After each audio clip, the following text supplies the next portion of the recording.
Well, hello there, welcome to another show. Today we are painting the young copper dragon from Wizkids games.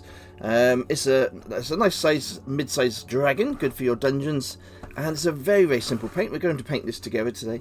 What I'll do is I'll take it out of the box, I shall get some basing done, I'll get some sand onto the base, and we shall come back and when it's ready to be painted. It's a very simple paint. I'm going to be using a couple of colours, but I'm going to show you how I do the oxidization of the paint. God, I can't say that word.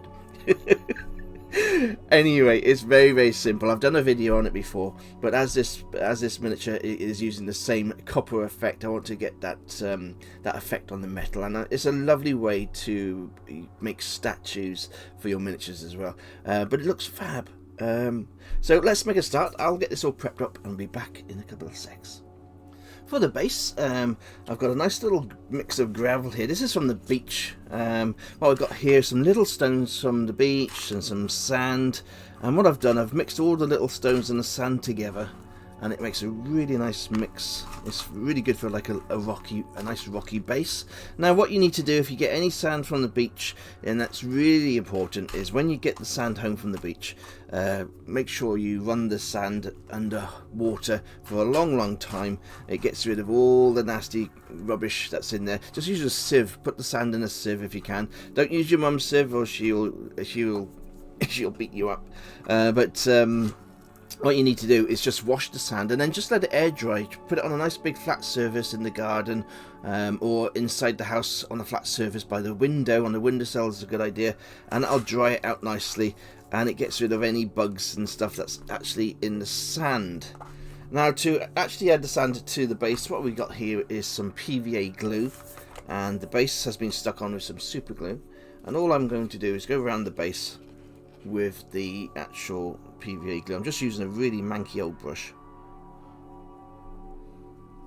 and we just go around and add this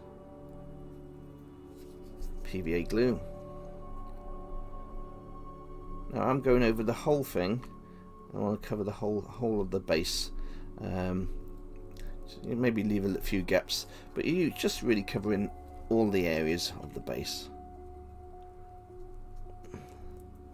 We'll be covering this with little plants and things anyway, so as long as you don't go too far across, you want to try and leave the plastic air piece in the middle free from any glue and parts.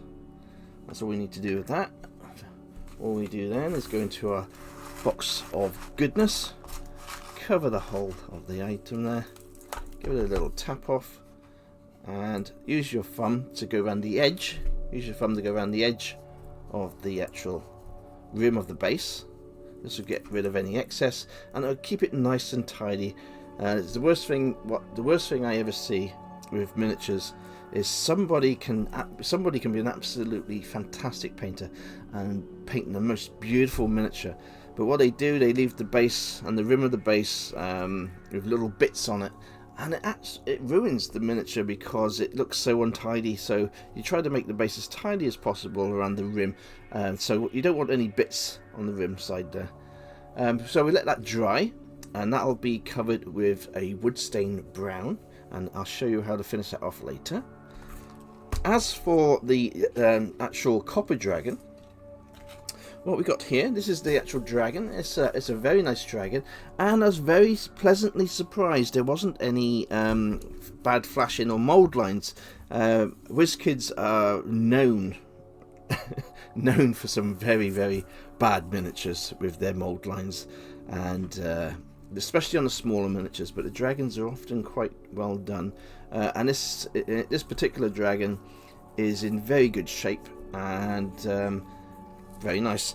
So what we're going to do for the dragon is very simple. What I've got here is I got some army painter paint. This is bronze, but it passes as a very good, that looks copper to me. So what we're going to do is I'll add two coats to this dragon completely, and then I'll come back and I can show you the way the oxide works when the copper oxidization. Oh my god, I can't say that.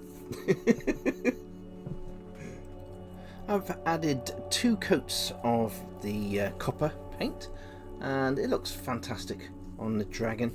And I've also added some wood stain brown to the base, and it's all dried and that looks fantastic, and we'll go over that with a dry brush later. Now for the next part of this, we're going to cover the whole of the miniature with an Agrax shade, which is a dark brown ink wash. This will age the metal, and it'll go into all the recesses and bring out the details. So I'll just quickly do this wing, and then I'll do the whole miniature. So let's just add in the ink wash. Let the ink wash go into all the recesses of the miniature, and you just remove any excess ink wash with a cotton bud or some tissue, but you want to cover the whole of the miniature with the ink wash, and it really does bring out all the details and the shadows on the miniature. It's a fantastic thing to add a wash to a miniature. So we cover the whole miniature, and then we will let that dry, and then we'll come back and add the finishing touch. Okay, so our dragon is almost complete. All we need to do now is add the last effect. And what I've used here is a Spectral Glow by MSP Paints, and I've added 50% water and mixed it in onto a little palette here. This is just an old blister pack from a miniature. It makes great little pots for mixing your paints, and all we're going to do is we're going to add this over the whole of the miniature, and again let this run into all the recesses. And what happens, this gives that effect of the copper oxidizing. I just do this one wing, and what you do, you just let this dry,